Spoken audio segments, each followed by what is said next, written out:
안녕하세요. 사연을 부탁해입니다. 오늘의 사연을 소개하겠습니다. 어느 주말 집에 홀로 있다가 잠깐 잠이 들었는데 초인종 소리가 울려서 퍼뜩 놀라 잠에서 깼습니다. 그 잠시 동안 깊이 잠이 들었던 것인지 잠에서 깨고도 꿈인지 생시인지 분간이 되지 않아 멍이 앉아 있었어요. 곧 초인종이 다시 울렸고 그제서야 꿈속에서 정신이 돌아온 모양으로 제가 몸을 일으켜 현관문을 열었습니다. 문이 열리자 집 안으로 들어서던 언니의 타박이 이어졌어요. 넌 초인종이 울렸으면 누군지 확인을 하고 열어줘야지. 확인도 안 하고 문을 열어주면 어떡해. 지금 이 시간에 우리 집에 올 사람이 언니밖에 더 있어. 그래도 항시 누군지 확인하고 문을 열어주는 습관을 들여. 요즘 세상이 얼마나 무서운데 그냥 문을 열어줘. 언니, 내 나이가 환갑이 넘었는데 잔소리 좀 그만해. 알아서 잘했음 내가 이래. 아들이 둘씩이나 있는데 주말 내내 집에 처박혀서 낮잠이나 자고 있는데 내가 걱정을 안 하게 생겼어. 내가 자기는 언제 잤다고 그래. 네 꼴을 좀 봐라. 누가 봐도 자다 일어나 모양새지. 머리는 죄다 눌려서 못난이도 이런 못난이가 없네 그래. 언니가 손가락으로 제 머리카락을 가리키며 놀리듯 말했습니다. 그 순간 문득 꿈이 생각나서 언니에게 말했어요. 언니, 내가 방금 잠깐 잠이 들었는데 말이야. 잠깐 잠든 게 아닌 것 같구만. 잠깐은 뭐가 잠깐이야. 장난 좀 그만하고 내 얘기 좀 들어보라니까. 그래 대체 무슨 꿈인지 드러나보자. 한번 말해봐. 글쎄 말이야. 옛날 우리 시골집 기억나지? 그 시골집 마루에 언니랑 나랑 앉아 있었는데 갑자기 하늘에서 용 한 마리가 내려오더니 나한테 안기더라니까. 근데 내가 겁도 없이 그 용을 꼭 끌어안았지 뭐야. 뭐? 용? 진짜 용이었어? 그렇다니까. 내가 용도 모를까봐 그래? 그럼 그건 태몽인데 혹시 명준이 둘째 생긴 거 아니야? 그런가? 제가 고개를 갸우뚱거리고 있었는데요. 언니가 급히 말을 꺼냈습니다. 너 잘 들어. 혹여나 둘째 며느리한테 태몽을 꿨다는 그런 얘기는 꺼내지도 마. 왜? 좋은 꿈인데 말해주는 게 좋은 거 아니야? 네가 이렇게 생각이 없으니까 맨날 고것한테 당하고 살지. 잘 생각해봐라. 네가 기가 막힌 태몽을 꿨다고 하면 필시 그것이 엄청난 손주를 낳았다며 돈을 뜯어내려고 혈안이 돼서 얼마나 난리를 치겠냐 그 말이야. 그러니까 절대 아무한테도 말하지 마. 내가 그것 생각만 하면 분해서 잠이 안 온다니까. 아니 손주 보여줄 때마다 돈을 달라고 하는 게 말이나 되는 소리니? 분하다는 듯이 언니가 주먹까지 움켜쥐고 있었는데요. 잠시 우리 가족 소개를 하자면 몇 년 전 남편이 먼저 세상을 떠나고 두 아들과 살았습니다. 큰아들은 나이가 꽤 있음에도 무슨 연유에서인지 결혼을 하지 않겠다고 했고 다행히 둘째는 결혼을 했습니다. 그런데 둘째 며느리 성격이 고약하다 못해 본성 자체가 그렇게 악할 수가 없었어요. 둘이 좋다고 해서 결국 결혼을 시키긴 했지만 서로 왕래도 하지 않고 지내고 있었는데요. 어느 날 손녀가 태어났고 조금씩 발길을 하기 시작했습니다.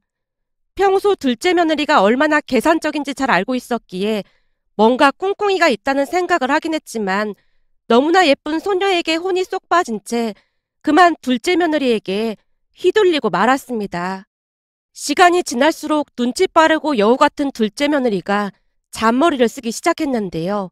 한 달에 몇 번씩 손녀를 데리고 찾아오던 둘째 며느리가 한순간 발길을 끊어버렸거든요.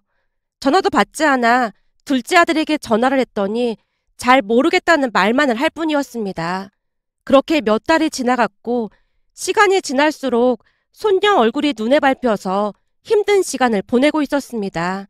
그러던 어느 날은 둘째 며느리가 찾아와서 기가 막힌 말을 꺼냈어요. 어머님, 그동안 우리 예서 보고 싶으셨죠? 그럼 얼마나 보고 싶었는지 모른다. 혹시 나한테 무슨 서운한 거라도 있었던 거니? 내 유일한 낙이 우리 예서 보는 건데 갑자기 발길을 끊어서 걱정하고 있었잖니. 사실 서운한 게 전혀 없었던 건 아니었어요. 둘째 며느리가 새초롬한 표정으로 대답을 했습니다. 뭐? 그럼 서운한 게 있어서 그랬단 말이야? 그럼 말을 하지 그랬니? 사실 제 친구들 모임에 나갔더니 조금 이상한 얘기를 하더라고요. 그러니까 제 친구들 시어머님은 손주를 보여드리고 하면 용돈도 지어주고 그런다고 하던데 어머님은 전혀 그런 게 없어서 많이 서운하더라고요. 아, 그랬니? 그럴 수도 있었겠구나. 혹여나 손녀를 안 보여준다고 할까 싶어 제가 눈치를 보며 물었는데요. 그럼요. 그런 건 어머님이 눈치껏 주시면 좋았잖아요. 사실 제가 이런 말 하기 좀 그렇긴 한데 아주버님은 결혼 생각도 없다고 하니까 앞으로 어머님께 손주는 우리 예서밖에 없잖아요. 그러니까 그만큼 대우를 해주셔야 하는 게 맞다고 생각해요. 어머님이 돈이 없는 것도 아니고 그 정도는 알아서 해주셨으면 좋겠어요. 사실 둘째 며느리의 행태에 환멸을 느꼈지만 짐짓 모른 척하기 위해 노력하며 다시 물었습니다. 그래서 내가 뭘 어떻게 해줬으면 좋겠니? 그러니까 앞으로 우리 예서를 볼 때마다 적당한 용돈을 조금 주셨으면 좋겠어요. 어머님도 잘 아시다시피 지금 그이 월급만으로 사는 게 많이 힘들거든요. 근데 저도 어머님께 공짜로 돈을 받겠다는 건 절대 아니니까 오해는 하지 마시고요. 용돈이라고 하면 얼마를 말하는 거니? 제 친구들 보니까 시부모님이 손주들이랑 전화통화를 한 10분 정도 하고 나면 10만 원 정도 받고 이렇게 대면으로 종일 손주 보게 해드리면 적어도 50만 원씩은 받더라고요. 뭐?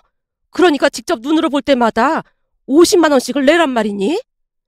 순간 놀란 채 제가 되물었는데요. 둘째 며느리가 눈치를 보더니 다시 말을 꺼냈습니다. 그러니까 정일 보면 50만 원인데 반나절이면 25만 원도 괜찮을 것 같아요. 반나절에 25만 원? 그러니까 네 말대로라면 요즘에는 다들 그런단 말인 거지? 네, 당연하죠. 거기다 제가 지금 딱히 일을 할 형편도 안 되니까 그런 식으로 살림에 보탬이 되면 서로 상부상조하는 게 아니겠어요? 아주 당당하게 요구하는 며느리 모습에 순간 말문이 막히고 말았는데요. 지금껏 살면서 그런 말은 난생 처음 들었던지라 무척 당혹스러울 수밖에 없었습니다. 여전히 말문이 막힌 채 입을 꾹 다물고 있자 둘째 며느리가 다시 물었어요. 어머님, 혹시 제 조건이 마음에 안 드시는 거예요? 내가 자발적으로 용돈을 조금씩 주는 거야 큰 문제가 될 게 없겠지만 예서를 보여주고 돈을 내라고 하는 건 왠지 좀 그렇구나. 어머님, 요즘 세상이 바뀌었어요. 요즘은 다들 그런다니까요. 그냥 서로서로 예의를 지키는 방법이라고 생각하시면 되는 거예요. 우선은 혼란스러워서 생각을 좀 해봐야겠구나. 알겠어요. 그럼 생각해보시고 연락 주세요. 근데 아주버님은 미국 주대원으로 나가 있고 어머님 둘째 아들은 제가 하라는 대로만 하는 사람이라 제가 안 오면 어머님 엄청 외로우실걸요? 그러니까 잘 생각해보세요. 둘째 며느리가 쌀쌀맞은 목소리로 예서를 데리고 집을 나섰습니다. 둘째 며느리가 집을 나선 뒤 몇 번을 곱씹어봐도 저를 압박하고 있는 걸로밖에 느껴지지가 않았기에 제가 언니를 찾아가 사실대로 말을 했는데요. 뭐? 그러니까 둘째 며느리 그것이 예서를 보려면 돈을 내라고 했단 말이야? 그랬다니까. 혹시 언니도 손주들 볼 때마다 며느리한테 돈 주고 그러고 있어? 난 지금껏 살면서 그런 얘기는 금시초문이라 그냥 어안이 벙벙하더라니까. 나 참 기가 막혀서 말이 안 나오네. 내가 딱 보니 그 불려시가 너를 빤빤히 보고 그런 얘기를 하는 거야. 그거야 나도 알고는 있는데 사실 그게 꼭 틀린 말이 아니긴 하잖아. 뭐? 그게 왜 틀린 말이 아니야? 내가 보기엔 미쳐도 단단히 미쳤구만. 사실 명철이는 결혼 안 할 거라고 저렇게 외국이나 돌아다니고 있으니 예서가 유일한 손주긴 하지 뭐. 근데 그런 예서를 어떻게 안 보고 살겠어. 며칠 안 보면 눈에 밟히고 그러는데. 제가 긴 한숨을 내쉬고 있었는데요. 언니가 불같이 화를 내며 소리쳤어요. 네가 이러니까 불려지 그것이 더 그런 거야. 아주 천하에 못돼 처먹은 인간이 어쩜 할 짓이 없어서 그런 짓을 할 수가 있어. 한마디로 네 약점을 잡고 돈을 뜯어내겠다는 말밖에 더 돼?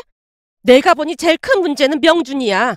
지처가 그러고 있는 거 다 알면서도 모른 척하는 거잖니. 어쩜 며느리가 들어와도 그런 며느리가 들어왔는지 너도 참 지질이 복도 없다. 우리 며느리는 얼마나 착하니?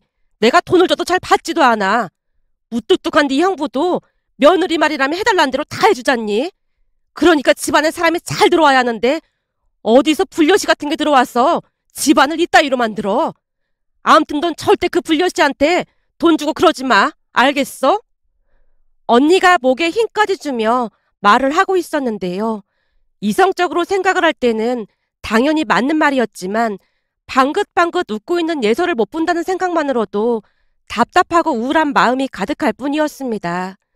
그렇게 고민하고 있던 사이 한 달이 넘게 지나갔고 어느 날 둘째 며느리에게 전화가 걸려왔는데요. 어머님, 우리 예서 안 보고 싶으세요? 보고 싶지. 우리 예서는 잘 있는 거니? 그럼요. 그새 말도 조금씩 하고 더 예뻐졌어요. 하긴 하루가 다르게 크긴 하니까. 어머님, 예서 보고 싶으면 지금 건너갈까요? 그럼 나야 좋지. 제 입에서 그 말이 터져나왔고 둘째 며느리가 기다렸다는 듯이 말을 꺼냈습니다. 그럼 그때 그 조건을 수락하시는 거죠? 지금 예서가 할머니 계속 찾거든요. 예서가 날 찾아? 아직 할머니란 말 못하잖니. 제 휴대폰에 어머님 사진 몇 개 있잖아요. 그거 보고 자꾸 손가락으로 가리키더라고요. 할머니가 얼마나 보고 싶으면 예서가 그러겠어요? 그게 정말이냐? 예서가 그랬어? 그럼요. 예서가 할머니랑 노는 거 엄청 좋아하잖아요. 하루에도 몇 번씩 사진 보고 찾고 있어요. 세상에나, 우리 예서가 그랬구나. 그럼 우리 지금 출발할까요? 그래. 우리 예서가 할머니 보고 싶다는데 당연히 그래야지. 얼른 건너와라. 손녀가 할머니를 찾는다는 말에 도깨비에 홀린 듯 저도 모르는 사이 악마와의 계약이 체결되고 말았습니다. 그 뒤 둘째 며느리가 아주 대놓고 집을 들락날락 했으니까요. 물론 왔다 갈 때마다 돈을 지워줘야만 했고요. 다른 일도 아니고 자식한테 주는 돈이라 속이 쓰리거나 그렇진 않았지만 문득문득 괘씸한 마음이 드는 건 어쩔 수 없는 노릇이었습니다. 둘째 며느리는 보통 불려시가 아니었는데요. 평일에는 문지방이 닳도록 뻔질나게 드나들면서 갈치하듯 돈을 받아갔지만 주말에는 여기저기 놀러 다니느라 코빼기도 보이지 않았습니다. 그날도 주말에 홀로 집에서 뒹굴거리다 잠이 들었고 그런 제 모습이 안타까웠던 모양으로 언니가 분을 삭히지 못한 채 부들부들 떨고 있었습니다. 암튼 너 태몽을 껐다더니 그런 말 절대 입 밖으로 꺼내지도 마. 알겠어? 알았어. 근데 진짜 태몽인 건가? 아무리 생각해봐도 좀 이상해서 그래. 만약 임신이라고 하면 둘째가 가만히 있을 리가 없었을 텐데. 라며 제가 고개를 갸우뚱거렸는데요. 그 뒤에도 둘째네 임신 소식은 들려오지 않았습니다. 둘째 며느리가 하루가 멀다 하고 출근 도장을 찍다시피 했지만 별말이 없는 모습이었거든요. 어느 날은 언니와 둘째 며느리가 마주치게 되었고 언니가 아주 대놓고 비아냥거렸습니다. 아유, 우리 조카 며느님이 요즘 먹고 살만한가 보네요. 네? 그게 무슨 말씀이세요? 아니, 외벌이를 하는데 대체 무슨 돈으로 명품을 치감았는지 궁금해서 그럽니다. 제가 명품을 무슨 명품을 치감았다고 그러세요? 이거 왜 이래요? 나도 그 백이 비싼 것 정도는 알고 있거든요.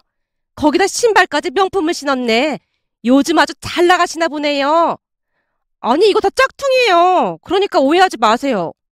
둘째 며느리가 백을 뒤쪽으로 감추려고 했는데 언니가 순식간에 백을 낚아채더니 바닥에 내동댕이 치며 말했어요. 짝퉁이라고요? 그럼 내가 막 밟아도 되겠네요. 라며 둘째 며느리 백을 밟으려고 발을 치켜들었는데요. 이모님, 대체 왜 이러시는 거예요? 이거 엄청 비싼 거란 말이에요. 아까는 짝퉁이라면서요. 제가 짝퉁을 가지고 온 걸로 착각했어요. 요즘은 짝퉁도 워낙 잘 나와서요. 그거 다 시어머니한테 삥 뜯어서 장만했으면서 어디서 잡소리를 늘어놓고 있어. 넌 대체 머리에 뭐가 들었길래 며느리가 돼서 시어머니한테 삥을 뜯고 있는 거냐? 난 살다 며느리가 시어머니한테 삥 뜯는다는 소리는 처음 들어본다. 제가 언제 삥을 뜯었다고 그러세요?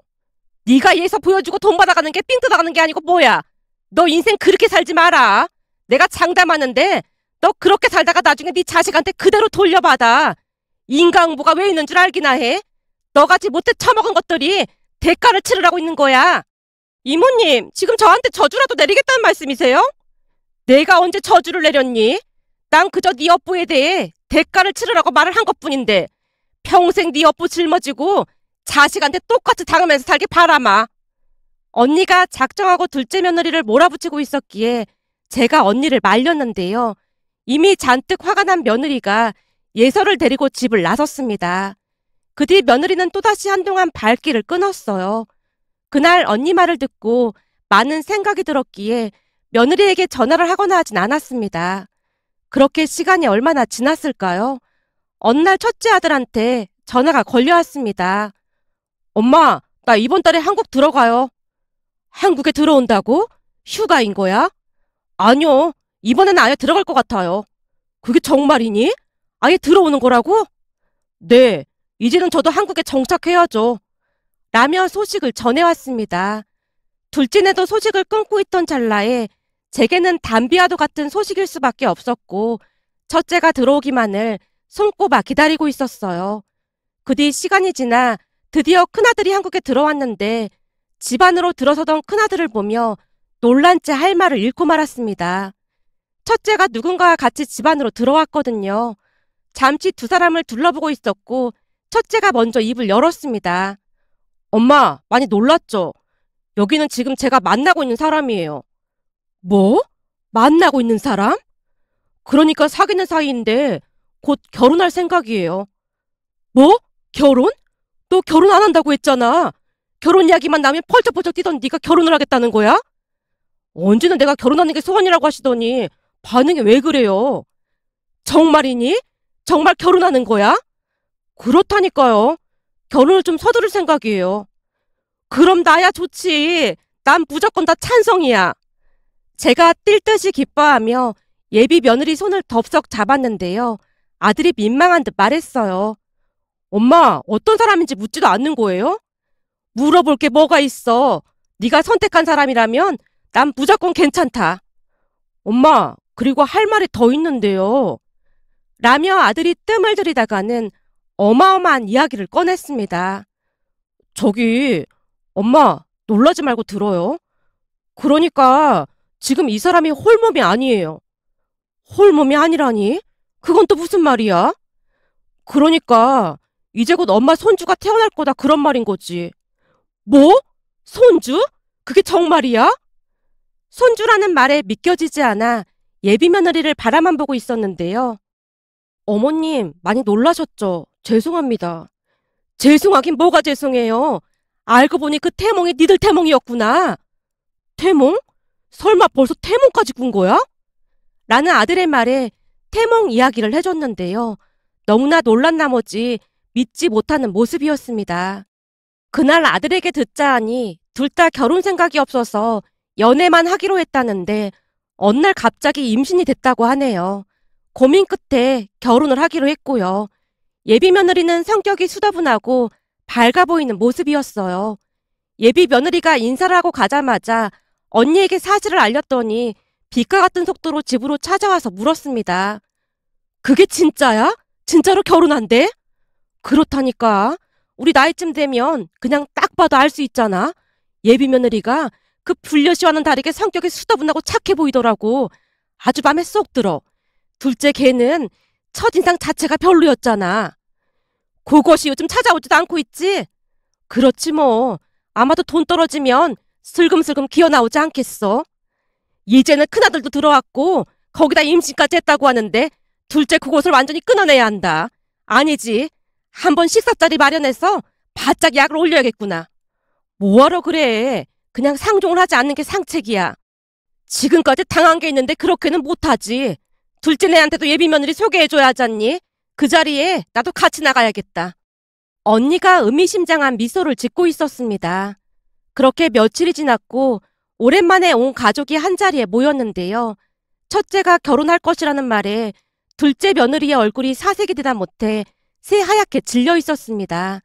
둘째 며느리가 불만 가득한 표정으로 입을 열었어요. 아주버님 결혼 안 하신다고 했잖아요. 그럴 생각이었는데 어쩌다 보니 이렇게 됐네요. 아무래도 이 사람이랑 제가 인연은 인연인가 봅니다. 그 바람이 다시 한국으로 돌아올 수도 있었고요. 근데 임신하셨다고 들었는데 진짜예요? 네, 그래서 결혼 서두르려고요. 준비할 게 많은데 빨리 준비가 될까 모르겠네요. 둘째 며느리가 불만 가득한 표정으로 투덜대고 있었는데요. 예비 며느리가 덤덤한 표정으로 대답했습니다. 어머님이랑 같이 살기로 해서 뭘 준비할 것도 없어서요. 어머님이랑 같이 살다니요? 그러니까 어머님 집에 들어가서 산다는 말인 거예요? 어머님 혼자 외롭다고 하시기도 하고 나중에 육아도 도와주신다고 해서 그냥 같이 살기로 했어요. 어머님, 그게 정말이세요? 둘째 며느리 물음에 같이 있던 언니가 비웃으며 대꾸했습니다. 왜?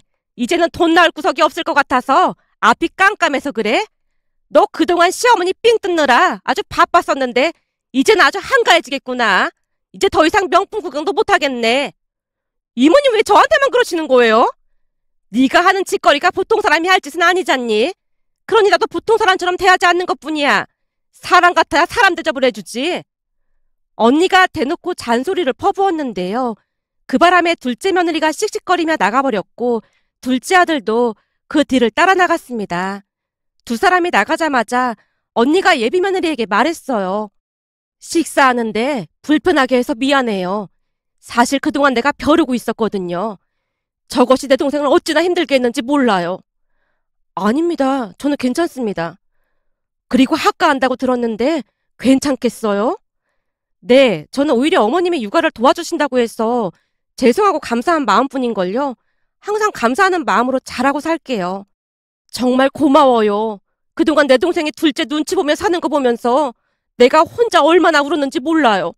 근데 맏며느리가 이렇게 심성이 좋은 사람이라 이제야 마음이 놓이네요. 언니가 뒤를 돌아 눈물을 훔치고 있었습니다.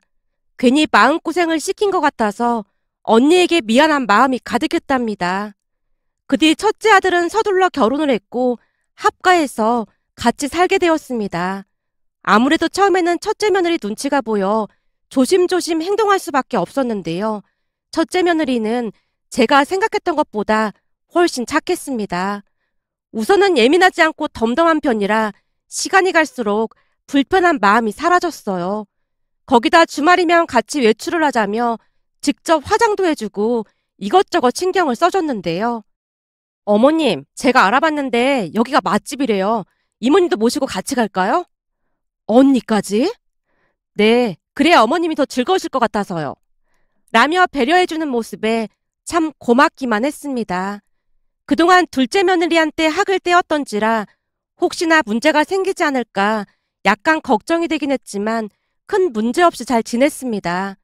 그 뒤 손자가 태어났고 세상에서 그보다 더 예쁜 존재가 있을까 싶을 정도로 그렇게나 예쁠 수가 없었어요.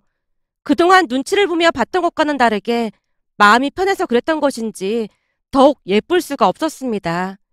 첫째 며느리는 육아를 도와줘서 감사하다는 말을 항시 입에 달고 살았으니까요. 그러는 사이 둘째 며느리는 제게 돈을 뜯어낼 방법이 없으니 안달복달이 난 모양이었습니다. 어느 날 전화를 해서 기가 막힌 말을 꺼내기도 했거든요. 어머님, 제가 들어보니 손자보다는 손녀가 애교도 훨씬 많고 예쁘다고 하던데 우리 예서 보고 싶죠? 예서가 할머니 보고 싶다고 막 난리도 아니거든요. 글쎄다. 안 본 지 하도 오래돼서 그런지 얼굴도 가물가물하고 이젠 별로 보고 싶은 마음도 안 드는구나. 아니, 예서가 할머니를 찾길래요. 그래도 우리 예서가 첫 손주인데 보고 싶을 것 같아서요. 네가 그런 말 하는 거 보니까 돈이 떨어진 모양이구나. 네? 그게 무슨 말씀이세요? 네 시커먼 속이 훤히 다 보이는구만. 알면서 뭘 묻고 있어. 예서 보여주고 삥 뜯어야 하는데 그걸 못하니 지금 안달이 난 거잖니? 어머님, 제가 곰곰이 생각해봤더니 제가 그동안 어머님께 돈을 너무 많이 받은 것 같더라고요. 그걸 이제야 알았어? 그래도 그런 생각이라도 했다니 조금 놀랍긴 하구나. 그래서 말인데요. 제가 앞으로는 50% 할인해서 반만 받을 테니까 우리 예서 좀 만나주시면 안 될까요? 우리 예서가 하루 종일 할머니를 찾아서 저도 참 피곤해서요. 뭐? 50% 할인? 아니 뭐 이런 꼴통이 다 있어. 네? 꼴통이요? 돈 내지 말고 그냥 보라고 해도 관심 없으니까 전화 끊어. 라며 제가 전화를 끊어버렸습니다. 하지만 그 뒤에도 둘째 며느리는 포기하지 않았는데요. 며칠 뒤 집에 쫓아와서 고래고래 소리까지 질러댔거든요. 어머님, 이건 엄연한 차별입니다. 이러시면 안 되는 거죠. 차별은 내가 아니라 네가 했으면서 뚫린 입이라고 어디서 막말을 하고 있어. 제가 차별을 하긴 언제 차별을 했다는 거예요. 내가 그동안 말은 안 했지만 너 사부인한테도 예서 보여주면서 돈 받았니? 둘째 며느리한테 쏘아붙이자 놀란 듯 대답을 못하고 있었습니다. 봐라, 사돈 양반들한테는 돈 한 푼도 안 받고 나한테만 돈을 뜯어낸 거잖니? 그게 차별이 아니고 뭐가 차별이야. 앞으로 니들 얼굴 보고 싶지 않으니까 다시는 찾아오지 마. 감히 어디서 차별이라는 말을 운운하고 있어.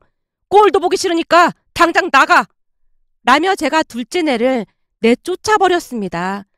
그 뒤에도 둘째 며느리가 몇 번 더 찾아와서 매달리기도 하고 용서를 빌기도 했지만 쉽게 용서가 되지 않았습니다.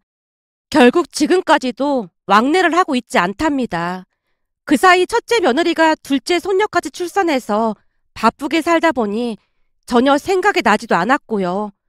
두 아들을 키우면서 차별하지 않고 똑같이 키웠음에도 둘이 어쩜 그리도 다른 것인지 참 알 수가 없는 일이라는 생각만 들었답니다. 그러던 어느 날은 안서준에게 전화가 와서 받았는데요. 사부인, 잘 지내셨죠? 제가 오늘 아주 기가 막힌 이야기를 들어서 부끄러움을 무릅쓰고 이렇게 연락드렸습니다. 예? 그게 무슨 말씀이세요? 아니, 오늘 우리 딸이 찾아와서 우리한테 예서를 보게 해주는 조건으로 돈을 줘야 한다느니 그러면서 반값 할인 얘기까지 꺼내지 뭡니까? 그러면서 한다는 소리가 사부인께는 할인도 안 해주고 돈을 다 받아 처먹었... 아니, 다 받았다는 정신 나간 소리를 하지 뭡니까? 아, 예. 그게 벌써 한참 전 일이긴 합니다.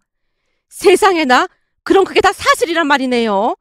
아니, 도대체 대가리에 뭐가 들어있으면 그런 짓을 할 수가 있을까요? 아이고, 죄송합니다.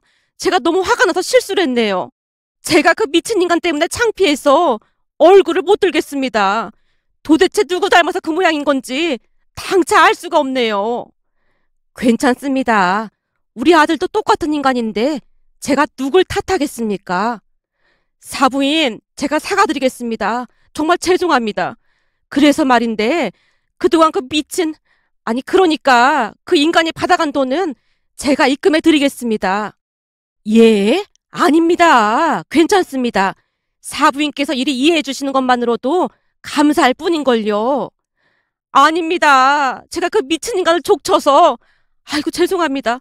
암튼 바로 입금해 드리겠습니다. 정말 죄송합니다. 사부인, 저는 진짜 괜찮습니다. 정말입니다. 사부인께서 그 돈 보내주시면 오히려 마음이 너무 불편할 것 같아서 그럽니다. 진짜 일을 어쩌면 좋을지 모르겠습니다. 사부인, 앞으로 그 인간들 절대 받아주시면 안 됩니다. 우리도 그 인간들 내쫓고 번호까지 다 차단해버렸거든요. 둘이서 뒤지게 고생을 해봐야 세상 무서운 줄 알 것 같아서요. 개차반 딸 때문에 심력 끼쳐드려서 정말 죄송합니다.